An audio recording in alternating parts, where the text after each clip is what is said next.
Sa likod ng bawat haplos at paggagamot, narito ang isang kwento ng tradisyon at pagkalinga. Sa dokumentaryong ito, ating tunghayan ang buhay ng isang ina at ang gawain niya bilang isang manghihilo. Ito ang kwento ng manghihilo. Ako si Mrs. Angeles Pinabir. Natao ko sa Dalilang ko sa Sorala. Natao ko sa ulan sa October 2, 1956. Sa Lucy ko kabanda, sila ang nakaiswila ko. Umaga pa lang nang maabutan ko itong nandidilig ng kanyang mga halaman sa kanyang bukuran. Siya si Nanay Angeles o mas kilala bilang Nanay Paging, isang manghihilot at may 12 anak. 34 na gulang nang siya ay nagsimula bilang isang manghihilot.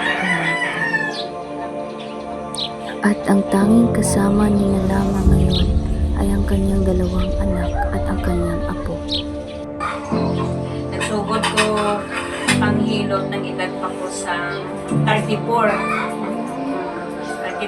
Kabuhi na ako na ahihan sa akong pagpangabuhi. Disim lang, no? May kasakit, may kalipay. Pero ang number 1 na nagyan ko din ang mga ka-crisis man sa pamilya, no? Pagdumala. Ang number 1, pag-edukar sa mga bata ko. Ang number 2, ang mga problema ng mga magmasakit, no? Tungod sa isa lang kananay, naningkamot man ko nga sila tanan matagan ko man sa sulbat sa ilahang kaugalingon.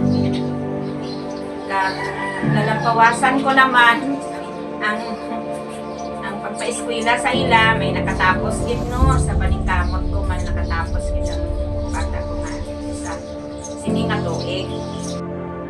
At sa kanyang panggagamot, meron siyang mga tradisyon at paniniwala na sinusunod. Pagpangabuyo sa Ginoo. Kay sila man ang naghatag sa akon sa mga kaalam, kay siyempre sa ila man ako nagapangayo sa bulig at pagpasalamat sa ila. Sa atong nga mahal na Ginoo.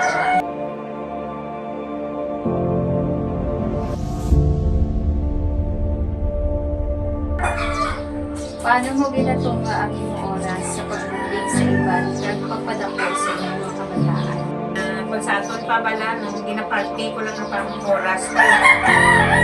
Gani ang taon ko, nahimo na kapanyaga, pamahaw ko ka, tungkol sa may pasimple ka maabot.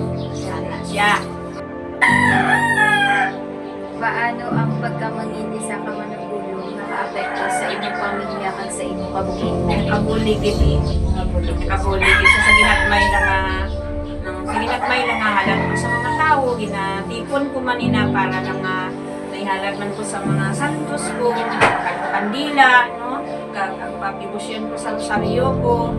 At number 1 man, ang sasunod sa balay, ma-appreciate ko man tungkol sa halat man sa bulig sa mga tao sa akin. Anong mga pagsubok na maranasan mo na bilang sa kanila? Damuin. Mayara nga na balik na ang abaga. Oo. Gusto mo sa pagaling mo, napuro nakauli sa akong balikawa. Kasi siya ko nga ito, wala nang kapatutol. Kung nang makabalik, skin nga nakabalik ko na kat.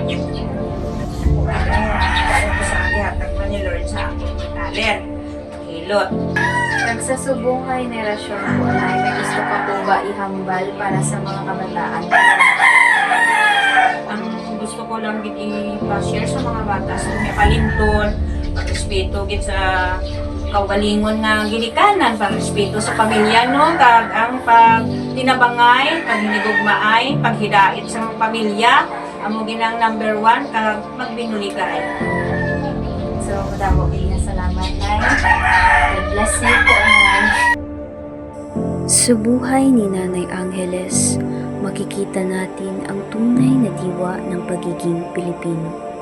Ang pagmamahal sa pamilya, ang pagtitiwala sa tradisyon, at ang pasensya na nagsisilbing sandigan sa araw-araw na hamon. Isang buhay na nagsisilbing inspirasyon sa atin upang pahalagahan ang ating kultura